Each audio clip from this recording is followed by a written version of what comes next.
الله الرحمن الرحیم. خب رسیدیم امروز به جلسه سوم از داستان صحابی بزرگوار، بانوی بزرگوار، ام المؤمنین زینب بنت جحش که چگونه خداوند این زنی رو که جز سابقین اولین هست، این صحابی بزرگوار، این بانوی بزرگوار رو مورد یک سری آزمایش های الهی قرار داد و درسی که در این آزمایش قرار گرفته بود این که پیامبر ایشون رو رفت برای پسرخونده خودش که قانون تبنی که برداشته شده در شریعت این رو خواستگاری کرد و ایشون هم پذیرفت، چون دیگه بحث طبقه و طبقه بندی و اشراف بازی و ژن بازی نبود. اما خب زندگی اینها علی‌رغمی که دو فرد بهشتی جز سابقین اولیان، زندگی آرامی نبود، زندگی با صفایی نبود، آرامشی در زندگی بین اینها وجود نداشت و زید می اومد گاهی بالاخره پیش رسول خدا صلی الله علیه و آله شکایت میکرد. بالاخره میگه مثل فرزند بود در واقع برای پیامبر، ولی دیگه قانون تبنی برداشته شده بود. تا اینکه گفتیم حکم خدا نازل شده، بالاخره هرچند که پیامبر میگه برو همسرتو نگه دار، خدا گفت تو داری اینجوری میگه تو دیگه سعی کن جبران کنی، دیگه تشخیص بده واقعیت اینجاست. یعنی یک زمانی هست طلاق در واقع رحمتش بیشتر از ادامه زندگیه، ولی همینجوری که ازدواج با خوبی هست، اگر واقعا در زندگی نمیشه تداوم داشته باشه، زندگی صاف و پاک باشه، طلاق هم باید با خوبی باشه، طلاق هم با ناراحتی نباید باشه، چرا که در هدف رضایت خداست. هم زینب ام المؤمنین جز اولین بانوان اسلام هست، هم زید، هر دو هم بهشتی، اما خب با هم نیستن خوب، ولی جدا میتونن خوب باشن و زندگی خوبی داشته باشن. این که بالاخره آیات الهی نازل شده، گفتیم که برای اینکه دهن منافقان هم بسته بشه و درسی هم بشه برای کسانی که این سری قوانین جاهلیت در اون زمان بود. حالا ببینیم ادامه داستان رو، ببینیم این ازدواج چگونه صورت گرفت. این که یکی از امهات المؤمنین بالاخره ازدواج ایشون در یک مقامی قرار میگیره که حالا میشه ام المؤمنین زینب بنت جحش، بین بانوی بزرگوار در نقش ام المؤمنین قرار میگیره. امام مسلم، امام احمد اینا نقل کردن که انس ابن مالک میگه زمانی که عده زینب تموم شد، اون بعد از طلاق زمان عدهش که تموم شد، پیامبر خدا صلی الله علیه و آله به زید گفت برو فذکرها علیه، براش بگو که من میخوام اون رو خواستگاری بکنم. زید میگه رفت تا وقتی که دید که بله اونجا زینب داره بالاخره نون خمیر میکنه و اینها، وقتی که اون رو دید دیگه خب حالا شرایط فرق میکنه دیگه، رسول خدا صلی الله علیه و آله میره، اونها هم دیگه از هم جدا شدن. میگه فلما رأیتها عظمت فی صدری، احساس یک چیز بزرگی، کار سنگینی رو کردم که بر دوشم هست، حتی ما استطیع ان انظر الیها، دیگه نمیتونستم بهش نگاه بکنم که چه ان رسول صلی الله علیه و آله اینو حالا خواستگاری کرده. میگه فولیت ظهری، من برگشتم پشتمو به ایشون کردم و نکست علی عقبیه، بر همون پشت خودم حالا نشستم یا هر گونه بود، گفتم یا زینب ابشری، ای زینب بشارت به تو میخوام بدم. حالا خب هم اختلاف شده و زندگیشون به طلاق کشیده شده، تمام شده. حالا میگه زینب میخوام بهت بشارت بدم. بشارت چیه؟ ارسلنی رسول الله صلی الله علیه و سلم یذکرک، رسول خدا منو فرستاده و داره خواستگاری میکنه. زینب هم گفت ما انا بصانعة شیئا، من که نمیتونم کاری بکنم، حتی اوامر ربی عزوجل، این که امر خدا هست در مورد من. و بالاخره ایشون رفت و بالاخره آیات الهی در این مورد هم نازل شد و این ازدواج بدون اذن ولی و اینا صورت گرفته، حکمی از جانب خداست. نگاه کنید خداوند متعال زینب رو به همسری پیامبر خدا صلی الله علیه و آله در آورد طبق نص آیات الهی. حالا دیگه نه شاهدی است نه هیچی، این حکمت رو الهی رو داشته باشید. و ام المؤمنین زینب همیشه افتخار میکرد بر این، میگفت که به زنای دیگه پیامبر میگفت، به امهات المؤمنین میگفت زوجکن اهالیکن، شما رو خانواده‌هاتون به همسری پیامبر در آورده. و زوجنی الله تعالی من فوق 7 سماوات، خداوند من از بالای 7 آسمان به همسری رسول خدا صلی الله علیه و آله در آورده. و حتی میگه زینب گاهی میگفت انا اکرمکن ولیا، ولی من در ازدواج از همه شما بزرگوارتر بوده. اکرمکن سفیرا، سفیر منم از همه شما بزرگوارتر بود. خود جبرئیل دیگه، زوجکن اهلکن، خانواده شما رو به همسری پیامبر در آورده. و زوجنی الله من فوق 7 سماوات، من رو خداوند از بالای 7 آسمان به همسری پیامبر در آورده. در هر صورت ابن عباس نقل میکنه، میگه وقتی که زینب خبر شد، این روایتی هست که حالا بعد این سندش هم میگم تهذیب الاسما آورده، میگه وقتی که خبر شد که پیامبر خدا صلی الله علیه و میخواد از ایشون خواستگاری کنه، ازدواج کنه، میگه ایشون سجده کرد و از طرفی هم این بشارتی است که چرا که بالاخره همسر پیامبر شدن خیلی مهمه. ایشون از این خوشحالی میگفت 2 ماه روزه گرفت، 2 ماه پی در پی چیکار کرد؟ به خاطر این برکت رحمت الهی که شامل حال شد، این شکرگزاری روزه گرفت و اون کسی رو که این خبرها رو بهش آورده بود، میگه اون جواهرات چیزی داشت، بهش بالاخره هدیه داد. خیلی امر بزرگی بود. رسول خدا صلی الله علیه و میگه وقتی که بالاخره با ایشون ازدواج کرد، بهش گفت اسمت چیه؟ گفت اسم من بره هست.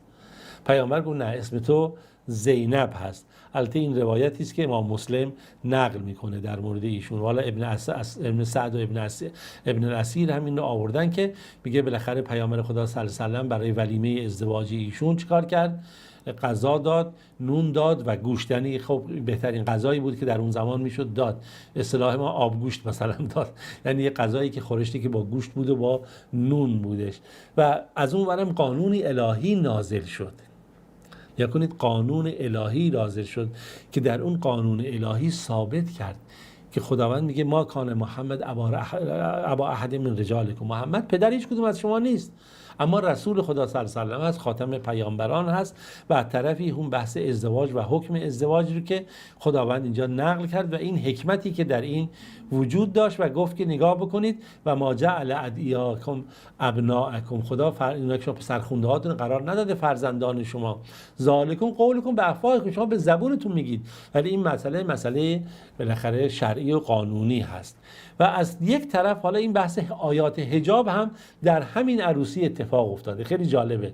آخه این برکات و خیر رو در این زندگی داشته باشیم، شاید واقعا من شما نمیتونیم، مثلا من خودم ما نمیتونیم حس بکنیم اون زیبایی ها، حالات ایمان اون نسل اولیه‌ای که دارن لحظه لحظه با آیات الهی زندگی میکنن، پرورش پیدا میکنن تحت نظارت الله رب العالمین با وحی از طرف جبرئیل. اصلا این لحظات اینقدر زیباست که هیچی نمیشه گفت. و اصلا اون صبح عروسی ازدواج زینب که پیامبر بالاخره اون دعوتی رو میده، آیات حجاب نازل شده. امام بخاری و مسلم نقل میکنن در مورد داستان آیه حجاب و سبب اون که نقل میکنه انس بن مالک میگه که واقعا این یک حکمتیه که در این جریان، میگه پیامبر خود صلی الله علیه و به مراسمی گرفت برای زینب بنت جحش، بالاخره در خونه خودش مردم و گوشت و بالاخره نون و اینها داده بود و میگه بگید بیان. هر کسی میومد دسته دسته میومدن میخوردند و میرفتند و بالاخره گروه دیگه میومدند و میخوردن میرفتن. برخی هم میگه نشسته بودند و بالاخره با هم گفتگو میکردن.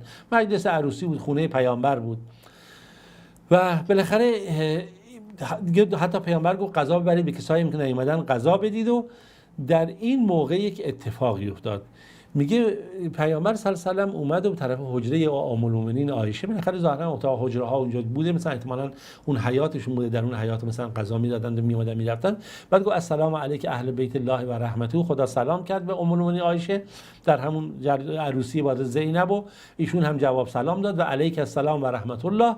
و ایشون میگه کیف وجدت اهلک بارک الله فیک، یا رسول الله. ام المؤمنین عایشه میگه همسرتو چگونه دیدی؟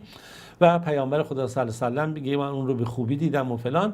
و حضرت عایشه هم خوب جواب میده و اون که به خیر و نیکی است. و همین برخورد رو هم سایر زنان پیامبر در این مورد دارن. اما یه نکته‌ای که در اینجا میشه، پیامبر خوب داره با این زنهاش صحبت میکنه، اینا میان و گفتگو میکنه. خب مردم گروه میومدند و غذا میخوردند و بالاخره اونجا صحبت میکردن. مراسم بود دیگه، مراسم عروسی بود و داخل خونه اونم خب تو غرفه‌های خودشون یک ستری به اون معنا، به این مبنایی که حجاب باشه نبود، که دیگه در این موقع آیات حجاب نازل شد. این خیلی جالبه.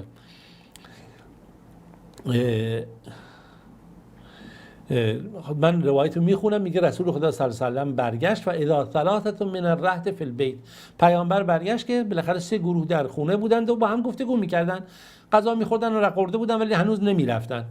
و کان النبی صلی الله علیه و آله شدید الحیا، پیامبر خیلی آدم با شرم و حیایی بود، نمیخواست حرفی هم بزنه و دوست داشت خب برن دیگه، اونجا زمان دیگه نبود، خب دعوت شده خوردید برید. میگه فخرج منطلقا نحو حجرت عایشه، اومد پیامبر به طرف اتاق حضرت عایشه، فما ادری اخبرته اخبر ان القوم خرجوا، و نمیدونستم آیا بهش خبر دادن اینکه قوم رفتن یا نرفتن. میگه فرجع، پیامبر برگشت که حتی وضع رجله فی اسکفت الباب، یعنی همون جلوی باب در دست گذاشته بود و یک پاش داخل بود یکی بیرون، که حتی میگه که این پرده ستر افتاد بین من و بین پیامبر و آیات حجاب نازل شد که با این مضمون که ای کسانی که ایمان آوردید، آیات 53 از سوره احزاب، الذین آمنوا لا تدخلوا بیوت النبی، وارد خونه پیامبر نشید الا ان یؤذن لکم، مگر بهتون اجازه داده بشه، الا طعام، بهتون غذا داده بشه، غیر ناظرین فی، دیگه نشینید، غذاتون رو خوردید دیگه نشینید این کارو نکنید، ولکن دعیتون، وقتی شما بهش گفته شد که بیاید، فدخلوا فاذا طعمتم، غذاتون رو خوردید، فانتشروا، برید دیگه دنبال کار و زندگیتون، ولا مستأنسین لحدیث، اونجا نشینید برای خودتون به قول معروف صحبت کنید و مشغول مجلس داری بشید اینها، که ان ذالکم کان یؤذی النبی، این سبب میشه پیامبر صلی الله علیه و آله آزار ببینه، اذیت بشه، فیستحی منکم، پیامبر از شما شرم میکنه که حرف بزنه، والله لا یستحی، الله رب العالمین که شرم و حیا نمیکنه من الحق، و اذا سألتموهن اینجاست، و اگر شما از زنان پیامبر خاصی چیزی رو سوال کنید، متاعا کالایی خواستید، فاسألوهن من وراء حجاب، این رو از پشت یک حجابی، یک پرده چیزی رو بخواید، ذالکم اطهر لکم و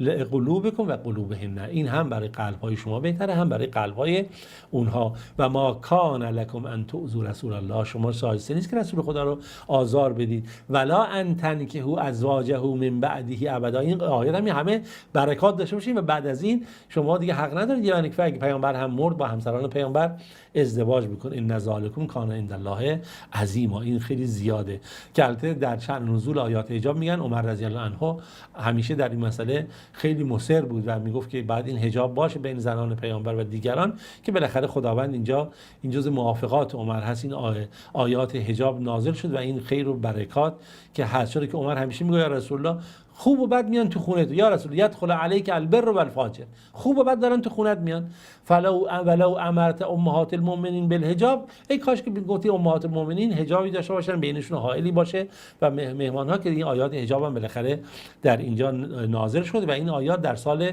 5 هجرت هست، بعد از این رسول خدا صلی الله علیه و آله زنان خودش رو در حجاب قرار داده بود و بالاخره این ازدواج زینب دختر جحش رضی الله عنه ببینید خیر و برکتی شد برای همه مسلمانان تا قیام قیامت، چرا که از اون روز میبینیم که این آیات حجاب بر دختران حوا علیها السلام به عنوان طهارت و پاکی نازل شد. خب با ما همراه باشید تا جلسه بعد که بتونیم ادامه داستان ام المؤمنین زینب بنت جحش رو با هم بخونیم. خدایا رو نگهدارتون باشه.